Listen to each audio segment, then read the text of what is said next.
Hello everyone, this is Aarti. Welcome to SR education online classes. आज की class में हम जो डिस्कस करेंगे वो चाइल्ड डेवलपमेंट एंड पेडागोजी से रिलेटेड प्रीवियस क्वेश्चन पेपर को डिस्कस करेंगे जो दिसंबर 2019 में हुआ था, पेपर फर्स्ट। तो चलिए डिस्कस करते हैं question number first. Question number first में क्या है, भाषा के अर्जन एवं विकास के लिए सर्वाधिक संवेदनशील अवधि कौन सी होती है वो आपको बताना है। ऑप्शन फर्स्ट में क्या है, जन्म पूर्व अवधि रहती है, या ऑप्शन सेकंड रहेगा प्रारंभिक बाल्यावस्था, ऑप्शन थर्ड में क्या है मध्य बाल्यावस्था, या ऑप्शन फोर रहेगा किशोरावस्था।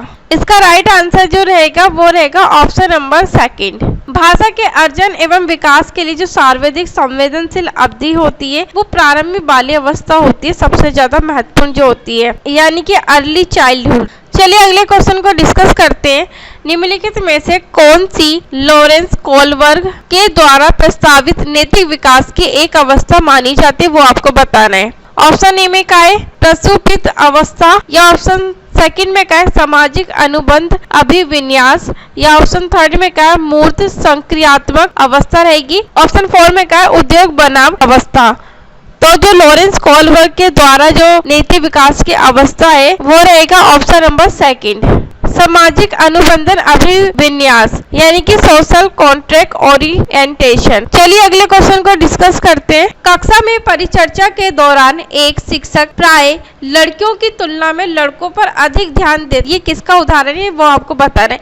ऑप्शन ए में क्या है जेंडर पक्षपात का, या ऑप्शन सेकंड रहेगा जेंडर पहचान का, या ऑप्शन थर्ड में क्या है जेंडर संबंधितता का, या ऑप्शन फोर में क्या है जेंडर समरूपता का। इसका राइट आंसर रहेगा ऑप्शन नंबर फर्स्ट। शिक्षक के द्वारा परिचर्चा में लड़कों को अधिक महत्व दिया जा रहा था लड़कियों की अपेक्षा, तो वो जेंडर पक्षपात को दर्शाता है। ये जो एग्जाम्पल है वो जेंडर बेस का है। चलिए अगले क्वेश्चन को डिस्कस करते हैं। बच्चों में जेंडर रूढ़िवादिता एवं जेंडर भूमिका अनुरूपता को कम करने के लिए निम्नलिखित में से कौन सी पद्धति प्रभावशाली रहेगी वो आपको बताना है। ऑप्शन ए में क्या है जेंडर पक्षपात के बारे में परिचर्चा करना, या ऑप्शन सेकंड में क्या है जेंडर विशिष्ट भूमिकाओं को महत्व देना, या ऑप्शन थर्ड में क्या है जेंडर पृथक खेल समूह बनाना, या ऑप्शन फोर में क्या है कि जेंडर पृथक बैठने की व्यवस्था करना। जो राइट आंसर रहेगा ऑप्शन नंबर फर्स्ट रहेगा। शिक्षक के द्वारा कक्षा में जो जेंडर पक्षपात के बारे में परिचर्चा करेंगे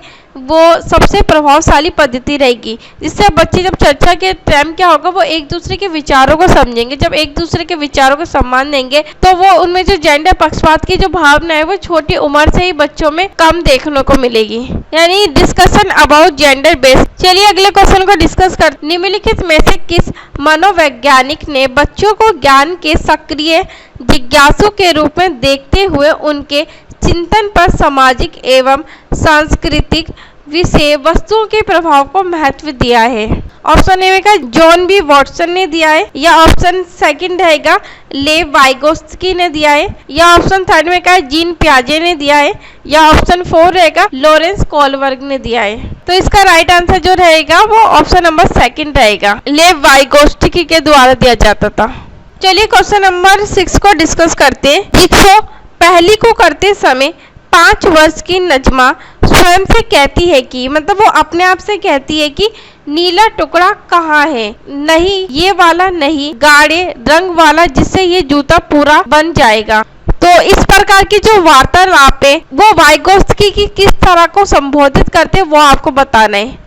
ऑप्शन फर्स्ट में क्या है व्यक्तिगत वार्ता कहेंगे, या ऑप्शन सेकंड में क्या है जोर से बोलना, तो ऑप्शन सेकंड में तो गलत ही दिया है।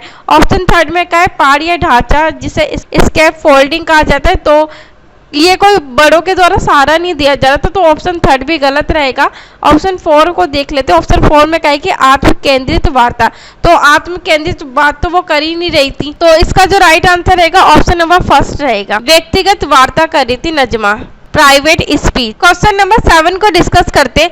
बच्चों को संकेत देना तथा आवश्यकता पड़ने पर सहयोग प्रदान करना बड़ों के द्वारा, तो निम्नलिखित में से किसका उदाहरण है वो आपको बताना है। ऑप्शन ए में क्या है कि प्रबलन का उदाहरण है, या ऑप्शन सेकंड में क्या अनुबंधन का उदाहरण है, या ऑप्शन थर्ड में क्या मॉडलिंग का उदाहरण है। तो ना रिइंफोर्समेंट दी जा रही है, ना कंडीशनिंग की जा रही है, ना ही मॉडलिंग की जा रही है। ऑप्शन फोर में क्या है पाड़ ढांचा या स्कैप फोल्डिंग। तो इसका जो राइट आंसर रहेगा ऑप्शन नंबर 4 रहेगा। तो इस सहयोग प्रदान करने को ही हम स्कैप फोल्डिंग, पाड़ या ढांचा कहा जाता है। चलिए क्वेश्चन नंबर 8 को डिस्कस करते हैं। निम्नलिखित व्यवहारों में से कौन सा जीन प्याजे द्वारा प्रस्तावित मूर्त संक्रियात्मक अवस्था को विशेषित करता है, वो आपको बताना है। ऑप्शन ए में क्या है परिकल्पित निगमनात्मक तर्क या साध्यात्मक विचार, या ऑप्शन सेकंड रहेगा संरक्षण कक्षा समावेशन, या ऑप्शन थर्ड में क्या है अस्थितगित अनुकरण पदार्थ या स्थायित्व रहेगा, या ऑप्शन 4 में क्या है प्रतीकात्मक खेल विचारों की अनुत्क्रमणीयता।